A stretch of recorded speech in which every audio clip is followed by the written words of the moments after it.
Hey, boredom, what's up? Is a culture detective here investigating your favorite movies, and today I'm going to be doing a quick movie review on a movie that I just finished watching, and that is White Noise, written and directed by Noah Baumbach, or screenplay by Noah Baumbach, but actually it's adapted from a novel from 1985 by Tom DeLillo.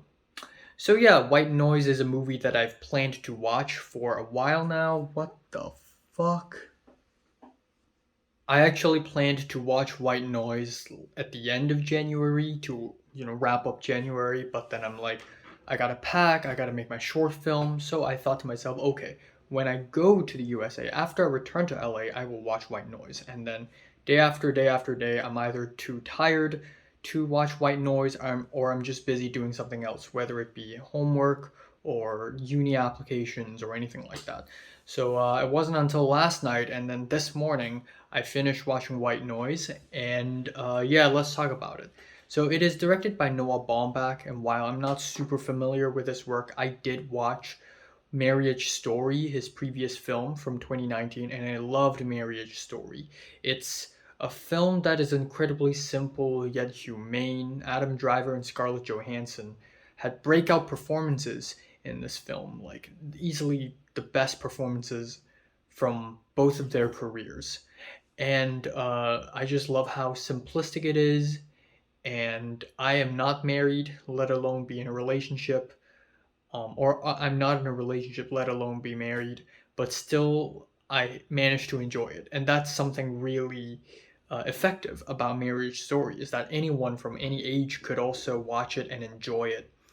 But this is the new Noah Baumbach film, White Noise, and it's something completely different. Noah Baumbach in this film essentially tries something really, really different. He goes for a big budget period film that takes place in the 1980s, where there's a kind of a threat, kind of a thriller element to it, kind of a comedy as well, and it's kind of all over the place. So it's really difficult to describe the plot of White Noise.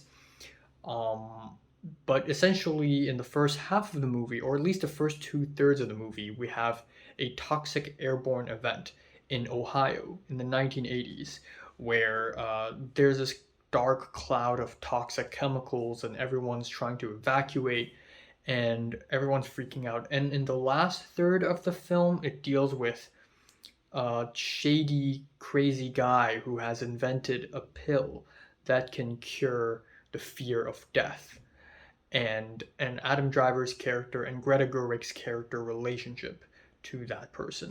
So yeah, Greta Gerwig is in this movie and she's really good. Adam Driver is freaking awesome in this movie as well. And I'll say this: the costume design, the production design, and the makeup are pretty good in this movie. I think they're really effective in what they're trying to do, and it's really convincing that we're actually in the 80s. Now, I guess one of the things about this movie that really put everyone off is right off the bat the dialogue, and that's very obvious. While I love the really simplistic, humane, naturalist dialogue that Noah Baumbach is known for, in this film, they are simultaneously naturalistic, simultaneously everything but naturalistic. Because for some freaking reason, every single character in this film speaks in poetry, and I think it's kind of because of the novel, because the people in that novel really speak that way.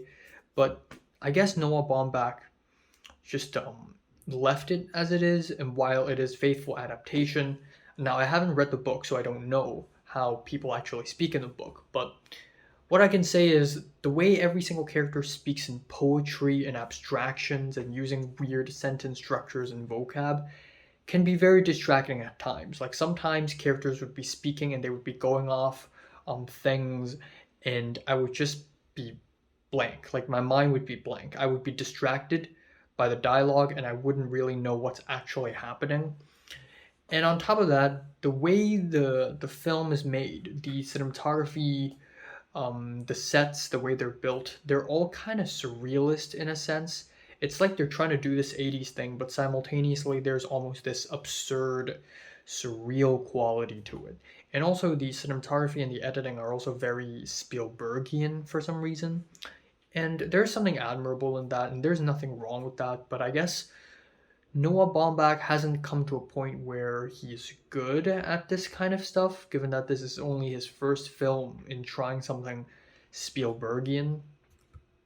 And the genre is all over the place. It's kind of a thriller, kind of comedy, kind of a drama, and it's also kind of a mess because of it. And mess can be good. You know, if it's an artsy mess, I would probably like it, but it's not really artsy or anything. It just feels like a mess, and that's pretty much it. It also felt like a drag. The first act of the film is kind of a drag. I didn't really gain much from the overall experience of watching the film either. And a lot of the times the characters are going on about mortality and death, and it is an interesting premise. And I also like how themes of mortality and death are explored through absurd, surreal 1980s comedy, but um, there's just nothing all that deep or profound about the way this film discusses mortality and death. I don't feel like I've gained much from this. Yeah, the performances are really good, and I like the LCD Sound System song at the end. I think, like if I was, in the Academy, in the Oscars, I would definitely. I know songs need to get shortlisted, but just saying that the Oscars should have nominated this song. Um, but yeah, aside from that, I just don't really feel much from this film, and I just don't really know how to say it. This isn't bad. This isn't a bad movie by any means. Um, and it's certainly not the conventional kind of mediocre. Even if this film is mediocre, it's not conventionally mediocre. It's just I just don't know what to make of this film, really. Just feeling a 6 out of 10, like a strong 6. So have you watched White Noise? Comments below, let me know, subscribe if you want more, and thanks for watching.